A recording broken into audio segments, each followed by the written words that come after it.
साथियों नमस्कार, स्वागत है आप सभी का एक बार फिर से अपनी कलम अपने आवाज़ चैनल पर। साथियों इस क्लास में हम बात करेंगे जो आज 7वां पार्ट है साथियों, इसमें राजस्थान के जितने भी किसान आंदोलन हुए हैं बहुत ही महत्वपूर्ण टॉपिक है।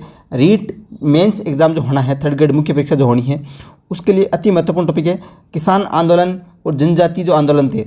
ठीक है, उन सभी की बात, किसान आंदोलन और जनजाति जो आंदोलन थे उन सभी की बात हम करने वाले हैं। साथियों शुरू कर रहे हैं उससे पहले सभी आप एक बार लाइक करके शेयर कर दें और चैनल पे आप नए हैं तो सब्सक्राइब करके जुड़ जाएं। कंटिन्यू क्लास आपको यहाँ पे मिल रही है। साथियों आज सुबह 8 बजे जैसे आपको टेस्ट मिल गया था अपने ऐप पर, ठीक है, ऐप जो टेस्ट था वन था वन संपदा और वन्य जीव संरक्षण, इससे संबंधित था। तो आप सभी ने जिस चीज़ ने टेस्ट दे दिया बहुत अच्छी बात है, आप सभी ने अच्छा स्कोर किया, अच्छी मेहनत कर रहे हैं, अच्छा रेस्पॉन्स मिल रहा है। लेकिन जिन्होंने टेस्ट नहीं दिया है तो वो क्या करें, या तो ऐप डाउनलोड करें, जिसने ऐप डाउनलोड नहीं किया है तो वो क्या करें, सीधा अपनी कलम अपने नाम से जो ऐप है वो डाउनलोड कर लें। अपनी कलम अपने नाम से प्ले स्टोर से डाउनलोड कर लें, कमेंट बॉक्स में लिंक दे दूंगा, वहाँ से डाउनलोड कर देना। टेस्ट जरूर दे सभी साथी, सभी टेस्ट। जैसे पीछे 3 टेस्ट, एक तो फ्री डेमो हो चुका है साथियों, फ्री डेमो टेस्ट हो चुका है। उसके अलावा जो आपके फर्स्ट टेस्ट, सेकेंड और आज थर्ड टेस्ट हो गया, तीनों टेस्ट आप ज्वाइन करके दे सकते हैं। तो कंटिन्यू हर टेस्ट के बीच में 2 दिन का अंतराल रहता है, आप वो टेस्ट जरूर दें। किसान आंदोलन शुरू क्यों हुए, तो सीधी सी बात, पहले क्या थे, राजस्थान में जागीरदारों और किसानों के मध्य अच्छे संबंध थे, लेकिन जागीरदार जो थे किसानों को अपनी जागीर में बसने के लिए देखिए प्रोत्साहित करते थे। परंतु जब अंग्रेज आई तो अंग्रेज और राजाओं के मध्य जो सहायक संधि हुई उसके बाद में क्या किया, अंग्रेजों ने राजाओं से नगद लगान वसूलना प्रारंभ किया और राजाओं ने यह लगान कहाँ से, जागीरदारों से, और जागीरदार कहाँ से, किसानों से वसूल करने लगे। और ये लगान वृद्धि होने के कारण ये किसान आंदोलन शुरू हुई है साथियों। पहला किसान आंदोलन की हम बात करें, बिजोलिया किसान आंदोलन, साथ साथ में वन लाइनर नोट्स बनाते जाना साथियों। ठीक है, बात करें, नोट करें बिजोलिया किसान आंदोलन, ठीक है, उसमें नोट लगाते जाएं और जहाँ से सवाल बन सकते हैं वो स्टार लगा के 3 4 5 6 लाइनें जो भी हो उसमें नोट कर लें। साथ लास्ट में जो आपकी रिवीजन है उसके लिए बहुत ही महत्वपूर्ण साबित होगा ये बात है। अब देखिए मैं एक बात और कह दूं, कक्षा 6 से लेकर 10 तक तो सभी किताबें आपकी जो राजस्थान जी की चलती है, हमारा राजस्थान, और जो आपके शौर्य परंपरा संस्कृति वाली किताबें हैं 9 10 में, वो सभी किताबें आपकी एकदम आराम से तैयार होनी चाहिए। गाइड आप साथ में कोई भी पढ़ रहे हैं अच्छी बात है, लेकिन ये किताबें तो किसी भी प्रकार से तैयार होनी ही चाहिए साथियों। 2 या 3 बार रिविजन भी होना चाहिए। रिविजन कब कर पाएंगे, जब आप साथ साथ में नोट्स बनाएंगे। भारत में एक संगठित किसान आंदोलन की शुरुआत का श्रेय मेवाड़ के बिजोलिया किसान आंदोलन। बिजोलिया कहाँ पे है, मेवाड़ रियासत का ठिकाना था। ये 44 वर्षों तक चला, कितने वर्षों तक, 44 सालों तक चला साथियों बिजोलिया आंदोलन। ठीक है, और ये पूर्णतः अहिंसात्मक था। नोट कर लेना ये बातें, यहाँ से सवाल बन सकता है किसकी क्या विशेषता है, किन की विशेषता नहीं है। तो बिजोलिया मेवाड़ से संबंधित 44 वर्षों तक चला और पूर्णतः अहिंसात्मक था। बिजोलिया तो वर्तमान के भीलवाड़ा जिले में स्थित है। कहाँ पे, भीलवाड़ा में स्थित है।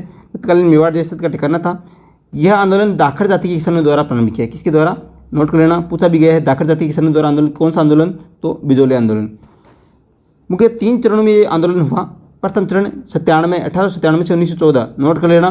3 चरण में कौन सा, बिजोलिया आंदोलन। प्रथम 1897 से 1914, दूसरा 1914 से 1923 और तीसरा 1923 से 1941 तक 44 सालों तक ये आंदोलन चला था। 1897 में राव कृष्ण सिंह के समय बिजोलिया की जनता से 84 प्रकार की लागतें ली जाती थी। ये बात नोट कर ले साथियों। 1997 में राव कृष्ण सिंह के समय बिजोलिया की जनता से 84 प्रकार की लगाने। ठीक है, किसानों के प्रतिनिधि नानजी और ठाकरे पटेल में मेवाड़ महाराणा से इसकी शिकायत की। नाराज राव ने कुछ समय पश्चात प्रजा पर चंवरी कर और लगा दिया। क्या किया, 1 कर और लगा दिया, नाम था चंवरी कर। राव कृष्ण सिंह की मृत्यु के बाद पृथ्वी सिंह ने जनता पर तलवारबंदी, नोट कर लेना। कृष्ण सिंह की मृत्यु के बाद में तलवारबंदी की जो कर है वो किसने लगाया, पृथ्वी सिंह ने लगाया था बिजोलिया। ठीक है, आंदोलन के समय किसानों ने साधु सीताराम दास और पथेय कर्मचारण ब्रह्मदेव के नेतृत्व में इस कार्रवाई का विरोध किया था। अगली बात करें, देखिए इस आंदोलन के दौरान श्री विजय सिंह पत्तनी ने सन 1917 में उपरमाल पंच बोर्ड की स्थापना की। बहुत बार सवाल पूछा गया साथियों, उपरमाल पंच बोर्ड की स्थापना किसने की, विजय सिंह पत्तनी ने की। कब की, 1917 में की। ठीक है, नोट करें इस बात को, वेरी इंपॉर्टेंट सवाल यहाँ से पूछा भी है बहुत बार। माणिक्यलाल वर्मा का भी साथ मिला। अब आगे देखिए, आंदोलन के तीसरे चरण में जमनालाल बजाज ने आंदोलन का नेतृत्व किया। ये नोट करें, जमनालाल बजाज आंदोलन का नेतृत्व संभाला तीसरे चरण में। 1941 में मेवाड़ के प्रधानमंत्री राघवाचार्य के आदेश से तत्कालीन राजस्व मंत्री डॉक्टर मोहन सिंह मेहता बिजोलिया गई। उन्होंने किसानों से समझौता करके उनकी ज़मीनें पुनः दिलवाई और एक लंबे संघर्ष के बाद आंदोलन समाप्त हुआ। यहाँ पे ये बात नोट कर लेना, ये जो स्त्रियाँ हैं इनका नाम आपको नोट करना साथियों। महिला नेत्रियाँ हैं, इनका नाम किससे संबंधित है, बिजोलिया किसान आंदोलन से। अंजना देवी चौधरी, रमा देवी, नारायणी देवी वर्मा। ठीक है, ये विशेष रूप से आप नोट कर लें साथियों। वीडियो को रोक कर आप नोट कर सकते हैं, लेकिन वर्ल्ड अंदर आपको नोट्स बनाने ही हैं। बिजोले आंदोलन की सफलता से उत्साहित होकर मेवाड़ के बेगू ठिकाने ने भी किसानों के जागीरदार के अत्याचार के विरुद्ध आवाज़ उठाई साथियों, इसी से प्रभावित होकर। ठीक है, अब देखिए किसान मेनाल नामक स्थान पर एकत्र हुए। कहाँ पे? मेनाल में। पथिक जी के आदेश से राम नारायण चौधरी ने किसानों का नेतृत्व किया। किसके आदेश से? राम नारायण चौधरी ने नेतृत्व किया। किसके आदेश से? पथिक जी के आदेश से साथियों। लंबे संघर्ष के बाद किसानों एवं राजा अनूप सिंह के मध्य समझौता हुआ। अनूप सिंह नाम नोट कर लेना। मेवाड़ सरकार एवं रेजिडेंट के मानने से मना कर दिया।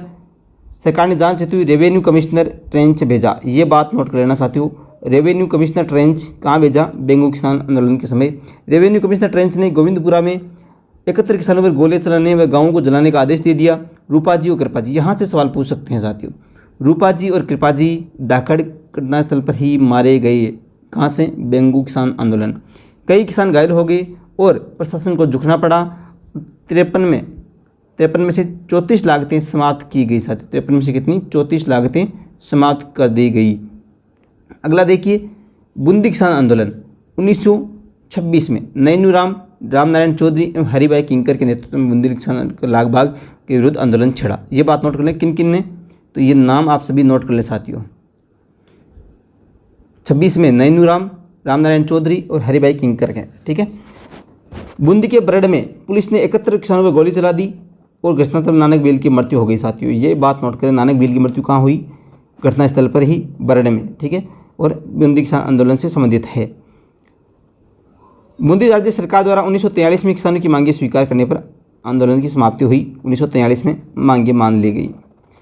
अलवर किसान आंदोलन। अलवर देखिए जंगली सुअर किसानों की फसलों को नुकसान पहुंचाते थे। ये अलवर से संबंधित ध्यान रखना। नींबू चीना के आपके सुअर वाला मैटर कहाँ इसका है? अलवर नींबू चीना। ये बात दिमाग में बैठा लेना। 1921 में सुअर मारने की अनुमति को लेकर आंदोलन किया। 1921 में सुअर मारने की अनुमति को लेकर कौन सा? अलवर किसान आंदोलन, नींबू चीना।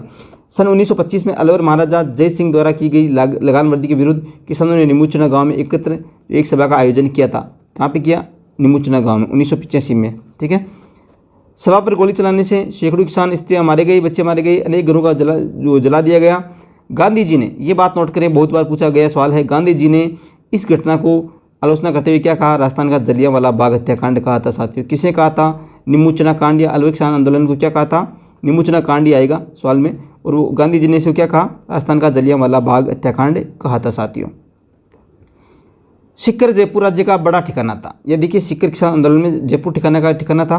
ठाकुर कल्याण सिंह ने यहाँ पे ठाकुर कल्याण सिंह पूर्व ठाकुर की मृत्यु पर हुए खर्च की लगान वर्दी कर दी। ठाकुर कल्याण सिंह ने क्या किया? ठाकुर की मृत्यु हुई, उसके ऊपर खर्च किया तो उसका भार किस पे दे दिया? किसानों पर दे दिया गया। शांतिपूर्ण प्रदर्शन पर गोलियां चलाई गई।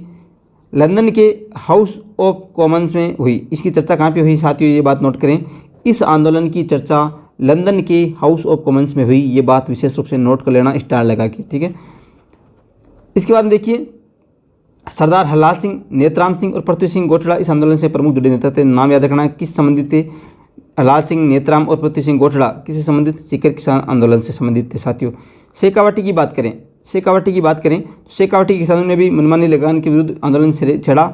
चिड़ावा में मास्टर कालीचरण ने, चिड़ावा के मास्टर कालीचरण ने सेवा समिति का गठन किया। नवलगढ़, मंडावा, डूनलोद, बिसाऊ, मालासर के किसानों ने लगान देने से साफ मना कर दिया था। नोट कर लेना किन किन ने? नवलगढ़, मंडावा, डूनलोद, बिसाऊ और मालासर के किसानों ने। ठीक है, मालासर के ठिकानेदार ने किसानों की बेरहमी से पिटाई करवाई। डूनलोद ठाकुर ने भी किसानों पर निर्मम अत्याचार किए।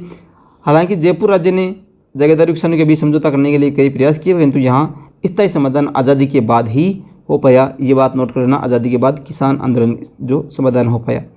अन्य किसान आंदोलन नोट करें।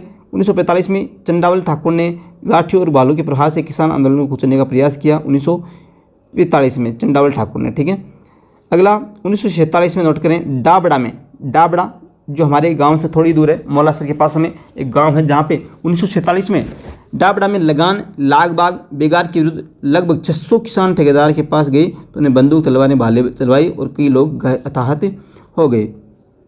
बात करते हैं जनजाति आंदोलन। जनजाति आंदोलन किस प्रकार से स्टार्ट हुआ? देखिए यहाँ पे भील, मीणा और ग्रासिया आदि जनजातियाँ प्राचीन काल से निवास करती आई है। दक्षिण राजस्थान में भीलू का बाहुल्य है।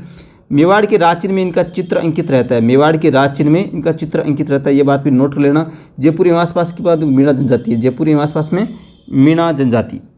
अगला भील आंदोलन, अगला कौन सा? भील आंदोलन। इसमें देखिए गोविंद गुरु की महत्वपूर्ण भूमिका रही। संप सभा की स्थापना की गई, नोट करें संप सभा की स्थापना भील आंदोलन। गोविंद गुरु ने बेगार और अनुचित लागत देने के लिए भीलों को क्या किया? जागृत किया। अनुचित जो लागतें थी उसको देने के लिए जागृत किया, उसको मना कर दिया। 1913 में मानगढ़ पहाड़ी पर आश्विन शुद्ध पूर्णिमा को संप सभा का अधिवेशन हो रहा था। नोट करें इस बात को विशेष रूप से। 1913 मानगढ़ पहाड़ी आश्विन शुद्ध पूर्णिमा संप सभा का आयोजन हो रहा था तथा तब अंग्रेज जो सेना थे पहाड़ी को चारों तरफ से घेर कर गोलियां चलाई। घटनास्थल पर हजारों आदिवासी मारे गए। इसे भगत आंदोलन भी कहा जाता है साथियों, नोट कर लेना इस बात को, भगत आंदोलन। ठीक है, 1913। अगले देखिए आदिवासी जातियों के दूसरे मसीहा, आदिवासी जातियों के दूसरे मसीहा मोतीलाल तेजावत थे। चित्तौड़गढ़ के मात्र कोंडिया में तेजावत ने किसानों और आदिवासियों को बेगार लगान अत्याचार के विरुद्ध संघर्ष किया। एक ही आंदोलन कहा जाता है। उन्होंने क्या किया? आंदोलन को गति देने के लिए एकता पर बल दिया, इसलिए इसे एक ही आंदोलन कहा जाता है साथियों। मोतीलाल तेजावत से संबंधित है। यहाँ पे एक ही आंदोलन को गति देने के लिए हजारों आदिवासी उदयपुर में एकत्र हुए तथा महाराणा को 21 सूत्रीय मांग पत्र दिया। नोट कर लेना, 21 सूत्रीय मांग पत्र दिया गया। इस मांग पत्र को मेवाड़ की पुकार कहा गया साथियों, नोट कर लेना इस बात को। मेवाड़ की पुकार, एक ही आंदोलन, इंपॉर्टेंट है सभी। ठीक है, 18 मांगे मान ली गई। देवल डूंगरपुर बांसवाड़ा में भीलों को संगठित करने का श्रेय भोगीलाल पंड्या को और हरिदेव जोशी को भी जाता है साथियों, ध्यान रखना। भोगीलाल पंड्या और हरिदेव जोशी, बांसवाड़ा, डूंगरपुर और देवल। मीणा जो जनजाति आंदोलन है वो बात हम करें। मीणा जनजाति देखिए, पहले मीणा जी क्या करते थे? अंग्रेजों की चौकीदारी का काम करते थे, बदले में गांव वालों से चोत वसूला करते थे। इसे मीणा, चौकीदार मीणा, ये मीणा क्या कहलाते थे? चौकीदार मीणा कहलाए। लेकिन बाद में धीरे धीरे जो चोरी डकैती वो अक्सर उन्हें जिम्मेदार ठहराया जाने लगा। मीणाओं को क्या कहला, जो मीणा जो जनजाति थी उनको चोरी डकैती के लिए जिम्मेदार ठहराया जाने लगा और चोरी का माल बराबर न होने पर मीणाओं से उस माल की कीमत वसूली जाने लगी। कुछ लोग अपराधिक कार्यों में संलग्न होने लगे। सरकार ने 1924 में, यह नोट कर लेना, सरकार ने 1924 में क्रिमिनल ट्राइब्स एक्ट, ये बात नोट करें, 1924 क्रिमिनल ट्राइब्स एक्ट के तहत 12 वर्ष से अधिक आयु की मीणा जाति के लोगों को, ये बात नोट करें क्यों हुआ ये स्टार्ट में। 1924 में क्रिमिनल ट्राइब्स एक्ट के तहत 12 वर्ष से अधिक आयु के मीणा जाति के लोगों को प्रतिदिन समीप के थाने में अपनी उपस्थिति देने के लिए पाबंद किया गया। प्रतिदिन उपस्थिति देंगे इस प्रकार से पाबंद कर दिया गया 12 वर्ष से अधिक जो भी मीणा जाति के लोग थे। इन कारणों से मीणाओं ने असंतोष फैला। मीणा समाज में व्याप्त बुराइयाँ, जयराम पेशा जैसे कठोर कानून को हटवाने और चौकीदारी प्रथा समाप्त करने के लिए आंदोलन चलाया। आज़ादी के बाद 1952 में जाकर जयराम पेशा जो है वो कानून समाप्त हुआ साथियों, ये बात नोट करें। देखिए बात करें अगली जो है वो है प्रजामंडल, जितने भी अति महत्वपूर्ण टॉपिक है साथियों प्रजामंडल। ठीक है, वो हम बात करेंगे नेक्स्ट क्लास में। ठीक है, क्लास बड़ी हो जाएगी, लेकिन ये 12-13 मिनट का वीडियो, ये क्लास यहीं पर समाप्त कर रहे हैं। क्यों कर रहे हैं साथियों? ये आपके पहले एक दिन में इतने टॉपिक तैयार होने चाहिए। ये आपके जो किसान आंदोलन है एक दिन के अंदर आपको ये तैयार होना चाहिए, तभी मैं अगला टॉपिक करवाऊंगा साथियों, क्योंकि महत्वपूर्ण है इसलिए इसको यहाँ पे रोकना पड़ रहा है। ये आप पहले तैयार करें, कल आपको ये अगला प्रजामंडल मिल जाएगा। ठीक है साथियों, सभी साथी जीके टेस्ट सीरीज से विशेष रूप से जुड़ जाना। नीचे लिंक दिया हुआ है कमेंट बॉक्स में, ठीक है, वहाँ से डाउनलोड करें और वहाँ पे इस जो कोर्स है वहाँ पे जुड़ सकते हैं। ठीक साथियों, मिलेंगे नेक्स्ट क्लास में। जो अगला पार्ट होगा प्रजामंडल का वो हम बात करेंगे। सभी साथी एक बार शेयर कर दें लाइक करके, और जो साथी अभी तक इस चैनल पे नहीं जुड़े हैं तो सब्सक्राइब कर लेना और बेल आइकन पे ऑल पे क्लिक कर लें। सभी क्लास की सूचनाएं आपके पास पहुंचती रहे। धन्यवाद। जय हिंद, जय भारत।